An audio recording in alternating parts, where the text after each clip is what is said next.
Hello dear friends! Kamusta lahat mga ka-New Squad? Nandito ulit tayo sa kalsada para harapin ang mga sasakyan at motor. Marami na rin akong karanasan sa pag-road bike, merong mga kamote sa daan na di mo maiiwasan.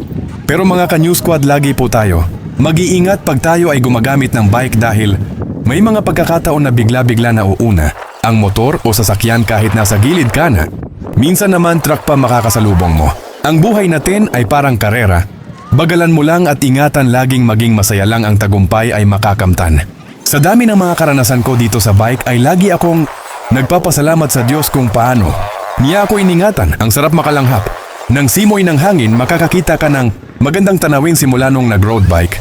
Ako ay nakakagaan, nakaka-enjoy. Sa dami ng mga nakasalamuha kong bikers, ang sabi lang sa akin na mararamdaman mo lang ang sakit ng iyong paa kapag hindi mo na kaya ipadyak paahon. Ang bike joke lang, ganun talaga. Kapag nagbi-bike ka lang pagbihasa ka na at may karanasan ka na baliwala. Malang sayo ang pagod at baliwala na lang sayo ang masakit na paa sa kakapadyak. Ipahinga lang, kinabukasan bike ulit. Hanggang sa susunod sa vlog natin guys, at dito na nagtatapos ang ating Vide. Love you all ka-New Squad. God bless.